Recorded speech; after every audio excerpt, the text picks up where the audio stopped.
Hello guys, आज का हमारा टॉपिक है नॉन अलाइनमेंट मूवमेंट यानी गुट निरपेक्ष आंदोलन। ये एक बहुत इम्पॉर्टेंट टॉपिक है फर्स्ट चैप्टर का, क्योंकि इसने बाइपोलैरिटी को चैलेंज किया है। इसने दोनों महाशक्तियों सुपर पावर्स को एक चैलेंज की तरह है ये टॉपिक। सो इसको हम पढ़ते हैं। गाइस, गुट निरपेक्ष आंदोलन यानी नॉन अलाइनमेंट मूवमेंट जो है, इसकी जो स्थापना है ये 1961 में होती है। यानी स्टैब्लिश कब होता है? ये 1961 में स्टैब्लिश हुआ। इसके बाद मैं बताना चाहूंगा, हालांकि 1961 में इसकी स्थापना हुई है, लेकिन हम गुटनिरपेक्ष आंदोलन की जड़ों को 1955 के बांडुंग सम्मेलन में देखते हैं। यानी कि इसकी जो नींव पड़ी है वो 1955 के बांडुंग सम्मेलन में पड़ी है फ्रेंड्स। यानी कि आपको मैं बताना चाहूंगा कि जो नॉन अलाइनमेंट मूवमेंट्स के जो रूट्स हैं वो ट्रेस किए जा सकते हैं 1955 के बांडुंग कॉन्फ्रेंस में। देन अब हम बात करते हैं बांडुंग कॉन्फ्रेंस क्या है, बांडुंग सम्मेलन क्या है। तो गाइस, मैं बताना चाहूंगा 1955 में इंडोनेशिया की एक सिटी बांडुंग के अंदर एक बैठक आयोजित की जाती है, एक मीटिंग होती है, जिसमें नव स्वतंत्र एशियाई और अफ्रीकी newly independent Asian and African countries शामिल होती हैं। इसी को हम बांडुंग सम्मेलन कहते हैं, बांडुंग कॉन्फ्रेंस कहते हैं। इसकी सबसे बड़ी विशेषता यही है कि इसके अंदर गुट निरपेक्ष आंदोलन की नींव पड़ी। इसमें एफ्रो एशियन देशों के बीच सहयोग की बात की गई, यूनिटी की बात की गई। इसी के बाद आगे चलकर 1961 में नॉन अलाइनमेंट मूवमेंट यानी गुट निरपेक्ष आंदोलन की स्थापना की गई। देन 1961 में ही यूगोस्लाविया के बेलग्रेड में इसका फर्स्ट समिट यानी पहला शिखर सम्मेलन होता है, जिसमें 25 कंट्रीज उस समय अटेंड होती हैं, मतलब इसको में पार्टिसिपेट करती हैं। सो ये इसका पहला शिखर सम्मेलन है जो 1961 में बेलग्रेड में हुआ। उस समय इसमें 25 देश शामिल होते हैं। The first name summit was held in 1961 which was attended by 25 countries. Now हम बात करते हैं संस्थापक देशों की कि गुटनिरपेक्ष आंदोलन के संस्थापक देश कौन है, किन नेताओं ने या किस देश के नेताओं ने इसकी स्थापना की। तो इसके 5 संस्थापक देश कहे जाते हैं और उन 5 देशों से 5 प्रमुख नेता हैं जिनकी हम चर्चा करते हैं। इनमें हमारे आते हैं भारत से पंडित जवाहरलाल नेहरू, जो उस समय भारत के तत्कालीन प्रधानमंत्री थे। यूगोस्लाविया से हमारे जो प्रमुख नेता उनका नाम है जोसेफ ब्रोज टिटो। और देन मिस्र से हमारे हैं Gamal Abdul Nasir. Then next हमारे आते हैं घाना से वामे एंड क्रूमा। और देन नेक्स्ट इंडोनेशिया से डॉक्टर सुकर्णो। गाइज, ये वो 5 नेता हैं जो गुटनिरपेक्ष आंदोलन के संस्थापक देश कहे जाते हैं। एक बार दोबारा बताना चाहूंगा, भारत से पंडित जवाहरलाल नेहरू, यूगोस्लाविया से जोसेफ ब्रोज टिटो, मिस्र यानी इजिप्ट से गमाल अब्दुल नासिर, घाना से वामे एंड क्रूमा और इंडोनेशिया से डॉक्टर सुकर्णो। ये 5 प्रमुख नेता है गुटनिरपेक्ष आंदोलन के संस्थापक देश कहे जाते हैं। देन गाइस, इसमें मैं बताना चाहूंगा कि इसमें जो बेसिक रोल था गुटनिरपेक्ष आंदोलन की स्थापना में, उसमें इन 3 ऊपर के Pandit Jawaharlal Nehru, Joseph Broz Tito और गमाल अब्दुल नासिर, इन 3 नेताओं की ज्यादा प्रमुख भूमिका थी। इनकी मित्रता थी, इन्होंने एक बैठक की थी और इन 2 नेताओं ने इनका जोरदार समर्थन किया था। देन इसीलिए ये 5 संस्थापक देश कहे जाते हैं। सो ये गाइस, यहाँ पे मैं आपको गाइस एक छोटा सा पॉइंट और डिस्कस करना चाहूँगा इससे पहले कि मैं एक्सप्लेन करूँ। जैसा कि हम अपनी पिछली वीडियो में यानी जो सेकंड पार्ट है उसमें ये देख चुके हैं कि किस तरीके से जो कोल्ड वॉर का पीरियड है, इसमें जो पूरी की पूरी दुनिया है वो 2 पावर ब्लॉक्स में डिवाइड हो जाती है, जिसे हम बायोपोलैरिटी कहते हैं। 2 पार्ट्स में डिवाइड हो जाती है। और यही during the cold war period, यही वो टाइम है, यही वो समय था जिस समय एशिया और अफ्रीका महाद्वीप से कई सारी कंट्रियां डीकॉलोनाइज्ड हो रही हैं, उपनिवेशवाद से मुक्त हो रही हैं, इंडिपेंडेंट हो रही हैं। अब उनके सामने 2 विकल्प थे। पहला, वो या तो अमेरिकी गुट में जाएं, अमेरिकी महाशक्ति की तरफ जाएं, या दूसरा सोवियत संघ की तरफ जाएं। लेकिन जब गुटनिरपेक्ष आंदोलन की स्थापना की जाती है तो इन्हीं 9 स्वतंत्र एशियाई अफ्रीकी देशों ने, newly independent Asian African country ने इसको ऑब्जर्व किया एक थर्ड ऑप्शन के रूप में, एक तीसरे विकल्प के रूप में। तो हम कह सकते हैं कि 9 स्वतंत्र एशिया अफ्रीकी देशों ने गुटनिरपेक्ष आंदोलन को एक तीसरे विकल्प के रूप में समझा और महाशक्तियों से दूर रहते हुए गुटनिरपेक्ष आंदोलन में शामिल होने का फैसला लिया। सो गाइस, ये इसके अंदर हमने थोड़ी सी बात की कि किस तरह, इसीलिए गुटनिरपेक्ष आंदोलन के देशों को थर्ड वर्ल्ड, तृतीय विश्व भी कहा जाता है। इसी कंटेक्स्ट में बताना चाहूंगा, अमेरिका और उसके साथी देशों को फर्स्ट वर्ल्ड यानी कि प्रथम दुनिया, और सोवियत संघ और उसके साथी देशों को द्वितीय विश्व यानी कि सेकंड वर्ल्ड कहा जाता है। ओके गाइस, अब जो हमारा नेक्स्ट टॉपिक है वो है गुटनिरपेक्ष आंदोलन की स्थापना के उद्देश्य या गुटनिरपेक्ष आंदोलन की स्थापना के कारण। क्यों गुटनिरपेक्ष आंदोलन की स्थापना की गई, इसकी स्थापना के क्या उद्देश्य थे। ओके फ्रेंड्स, वाई गुटनिरपेक्ष, why non alignment movement was establish. Guys, इसमें सबसे पहला जो हमारा पॉइंट आता है, जो सबसे पहला हमारा टॉपिक आता है, वो आता है गुटों से दूर रहना, stay away from power blocks, super powers alliance, जो भी आप कहना चाहें। इसमें गाइस सीधी सी बात है कि गुटनिरपेक्ष आंदोलन का जो मेन प्रिंसिपल है, जो मुख्य सिद्धांत है, वो है अपने आप को महाशक्तियों के गुटों से दूर रखना और महाशक्तियों के गुटों में शामिल ना होना, यानी कि staying away from super power alliance and didn't participate that alliance. इसके बाद सेकंड हमारा जो आता है वो आता है शीत युद्ध के बढ़ते प्रभाव को रोकना। गुटनिरपेक्ष आंदोलन की स्थापना का एक बड़ा कारण ये भी था कि वो जो कॉन्फ्लिक्ट है during the cold war between USA and USSR, उसको कम कर सके, उसको रिड्यूस कर सके, यानी शीत युद्ध के दौरान उसके बढ़ते प्रभाव को और महाशक्तियों के बीच जो विवाद हैं, जो संघर्ष हैं, उनको कम करने के लिए भी गुटनिरपेक्ष आंदोलन की स्थापना की गई। सो गाइस, जो नेक्स्ट पॉइंट हमारा है वो है स्वतंत्र विदेश नीति को अपनाने के लिए। स्वतंत्र विदेश नीति को अपनाने के लिए इसमें फ्रेंड्स, यानी इसका एक प्रमुख कारण ये भी था, ये जो देश हैं ऑफिशियली अगर कोई भी कंट्री किसी भी एक सुपर पावर के साथ जाती है तो ऑफिशियली वो जो सुपर पावर है वो उस कंट्री की फॉरेन पॉलिसी को इन्फ्लुएंस कर सकती है, प्रभावित करेगी, और इन देशों को महाशक्तियों के अनुसार हो सकता है कार्य करने पड़े। इसलिए इस तरीके का प्रभाव, महाशक्ति का दबाव इन्हें ना सहना पड़े, इस कारण भी गुटनिरपेक्ष आंदोलन में देश शामिल हुए और गुटनिरपेक्ष आंदोलन की स्थापना की गई। नेक्स्ट हमारा आता है संप्रभुता की रक्षा के लिए, यानी प्रोटेक्ट और सॉवर्जिनिटी।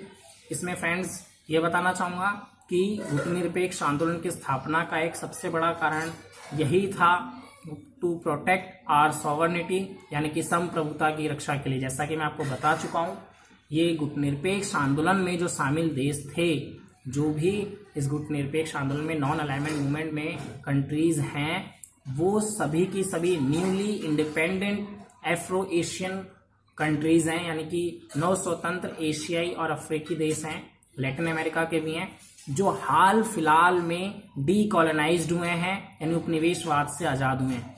अब साथ ही साथ इनके अंदर एक फियर है, एक छोटा सा डर है कि अगर वो किसी भी सुपर पावर यानी महाशक्ति अमेरिका या सोवियत संघ की तरफ जाते हैं तो उन्होंने ये जो इंडिपेंडेंस, ये जो सॉवर्जिनिटी प्राप्त की है, हो सकता है वो इसे लॉस्ट कर दें, इसे खो दें।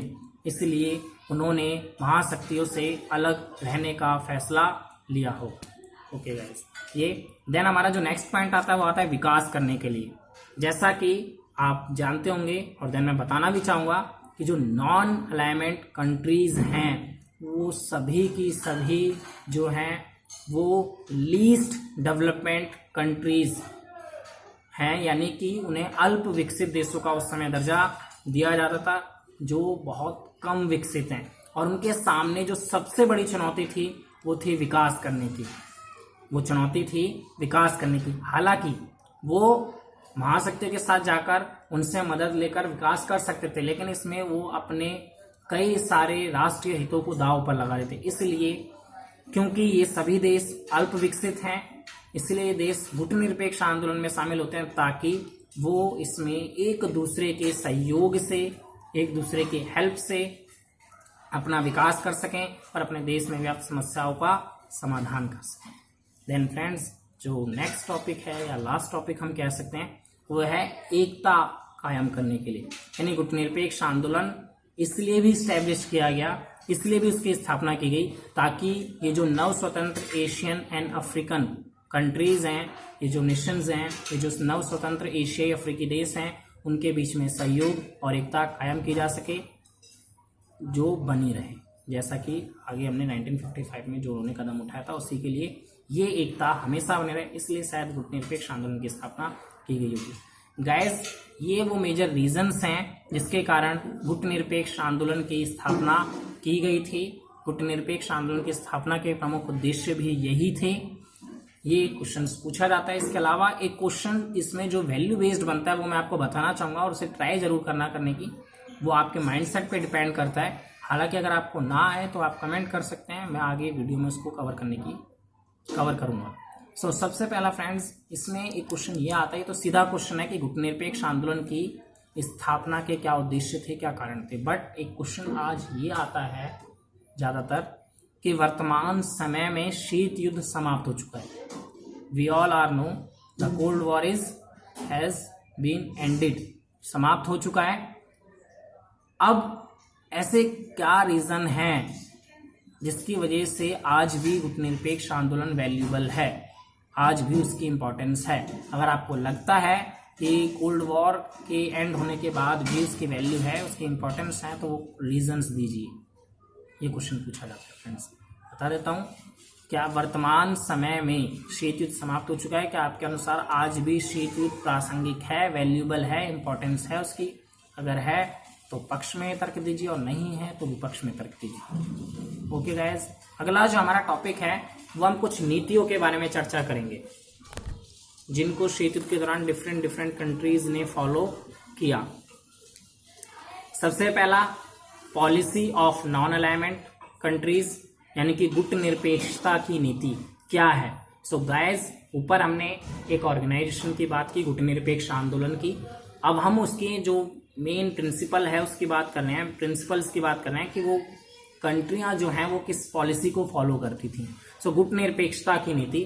सो गाइस, इसमें सबसे पहले गुटनिरपेक्षता का जो मेन प्रिंसिपल है, जो मुख्य सिद्धांत है, वो है अपने आप को गुटों से दूर रखना, किसी भी सुपर पावर के अलायंस में शामिल ना होना। ओके फ्रेंड्स, सबसे पहला मैंने आपको बताया गुटनिरपेक्षता का जो मुख्य सिद्धांत है वो है गुटों से दूर रहना और किसी भी महाशक्ति के गुट में शामिल ना होना। सेकंड जो आता है वो ये आता है कि एक गुटनिरपेक्ष राष्ट्र जो है वो हमेशा महाशक्तियों के बीच में तनाव और संघर्ष को कम करने का प्रयास करता था, वो युद्ध को रोकने का प्रयास करता था, यानी वो युद्ध नहीं चाहता। थर्ड पॉइंट, एक गुटनिरपेक्ष राष्ट्र हमेशा सही और गलत के बीच अंतर कर सदैव सही का पक्ष लेने का समर्थन करता है।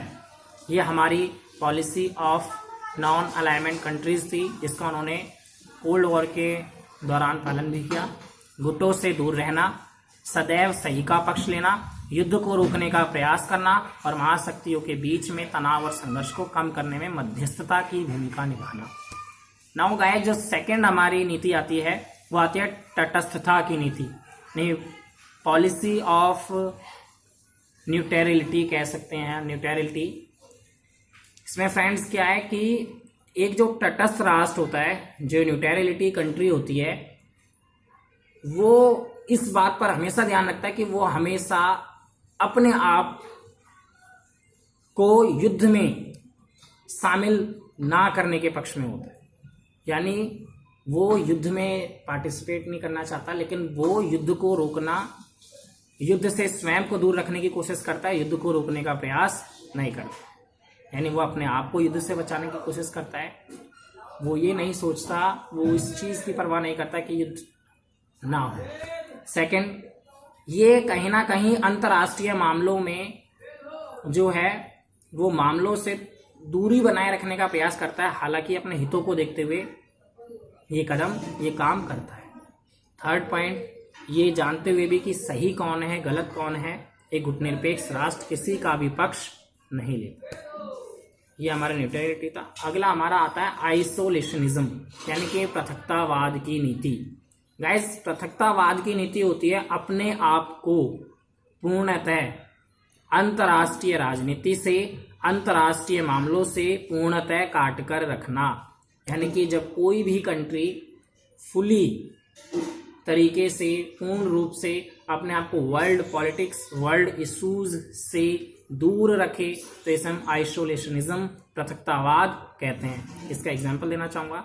1787 जब अमेरिका के अंदर स्वतंत्रता की लड़ाई लड़ी जाती है,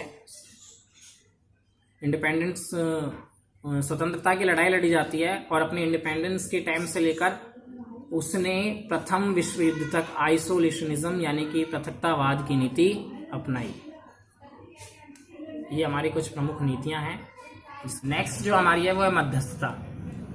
सो गाइस, जो एक मध्यस्थ राष्ट्र था वो हमेशा महाशक्तियों के बीच में तनाव और संघर्ष को कम करने का प्रयास करता था। यानी कि जो कॉन्फ्लिक्ट है between USA and USSR super powers, reduce करने की कोशिश करता था कि उनके बीच में जो कॉन्फ्लिक्ट्स हैं वो रिड्यूस हों, वो कम हो। नाउ गाइस, जो एक और मेन टॉपिक है इस चैप्टर का, उसका नाम है न्यू इंटरनेशनल इकोनॉमिक ऑर्डर, नव अंतर्राष्ट्रीय आर्थिक व्यवस्था। इसको हम करते हैं फ्रेंड्स। गाइस, हम जानते हैं, मैंने पीछे बताया भी और दोबारा बताना चाहूंगा, मैंने बताया कि गुटनिरपेक्ष आंदोलन में जो देश शामिल थे उन सभी देशों को, ज्यादातर देशों को अल्प विकसित देशों का दर्जा दिया जाता है। यानी कैसे उनको ऑब्जर्व किया जाता है, उन्हें लिस्ट डेवलपमेंट कंट्रीज यानी LDC, लिस्ट डेवलप कंट्रीज के रूप में ऑब्जर्व किया जाता है, और वो होती हैं।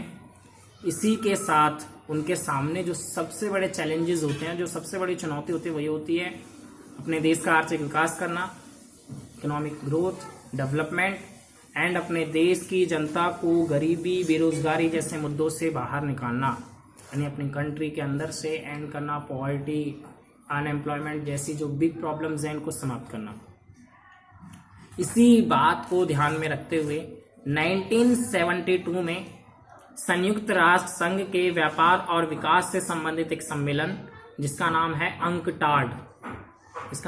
अंकटाड, इसकी फुल फॉर्म में आपको बता देता हूं, United Nations Conference on Trade and Development. As मैंने बताया, इसी समझ से 1972 में संयुक्त राष्ट्र संघ के व्यापार व विकास से संबंधित सम्मेलन, जिसमें हमने नाम लिया शॉर्ट में अंकटाड, इंग्लिश में United Nations Conference on Trade and development, में एक नई रिपोर्ट प्रस्तुत की जाती है जिसका नाम है towards a new trade policy for development. Towards a new trade policy for development, ये रिपोर्ट पेश की जाती है, और इस रिपोर्ट के अंदर वैश्विक व्यापार प्रणाली में जो सुधार की बात कही जाती है, यानी जो इस समय जो वर्ल्ड ट्रेड सिस्टम है उसके अंदर कुछ चेंजेस किए जाएं, ये बात इस रिपोर्ट के अंदर लाई जाती है। अब इसके अंदर क्या सुधारों की बात की जाती है, इसमें क्या नियम लाए गए, क्या सुधार लाए गए, वो मैं आपको बताता हूँ। वैसे यही चीज है जिससे हम कहते हैं नव अंतर्राष्ट्रीय आर्थिक व्यवस्था, और इसके अंदर जो सुधार किए गए वो है फर्स्ट, सबसे पहला, जो अल्प विकसित देश हैं वो अब तक लंबे समय तक उपनिवेशवाद का शिकार रहे और उनके प्राकृतिक संसाधनों पर अब तक पश्चिमी देशों का कब्जा था। तो इसमें ये बात कहेगी कि अब इन अल्प विकसित देशों को अपने प्राकृतिक संसाधनों पर नियंत्रण प्राप्त होगा जिनका दोहन अब तक पश्चिम के विकसित देश कर रहे थे। यानी ये जो LDC कंट्रीज हैं, लिस्ट डेवलप्ड कंट्रीज हैं, इनको अपने ओन जो वाइटल रिसोर्सेज हैं उन पर इनको अपना कंट्रोल मिल जाएगा। अब जो आपकी वेस्टर्न फॉरेन कंट्रीज हैं वो इनका उपभोग नहीं कर सकेंगी, इनका इस्तेमाल नहीं कर सकेंगी। सेकंड, ये बात कही जाती है कि इन देशों का LDC का, इन कंट्रीज का पश्चिमी देशों के बाजार तक इनकी पहुंच होगी, यानी ये अब अराइव कर सकेंगी, वहां तक जा सकेंगी पश्चिमी देशों के बाजार तक, वहां से वहां पर ये बाजार में अपने सामानों को बेच सकेंगे, वहां से मुनाफा कमा सकेंगे। यानी कि जो छोटे छोटे अल्प विकसित देश थे, अब इनके पास इनको ये राइट है कि ये वेस्टर्न कंट्रीज में जाकर अपना प्रोडक्ट उनकी मार्केट में बेच सकते हैं। देन थर्ड जो हमारा आता है वो इसमें ये बात कही जाती है, नाउ ये जो पश्चिमी देशों से जो भी प्रौद्योगिकी मंगाएंगे, जो भी सामान मंगाएंगे, जो भी गुड्स, जो भी बैगेज, जो भी आएगा, वो उसकी लागत वो चीप से चीप रेट में, यानी कम से कम लागत में इनको प्रोवाइड कराया जाएगा। यानी पश्चिमी देशों से अल्प विकसित देशों में मंगाई जा रही प्रौद्योगिकी की लागत बहुत कम होगी। कोशिश की जाएगी कि बहुत कम हो ताकि ये अधिक लाभ कमा सकें।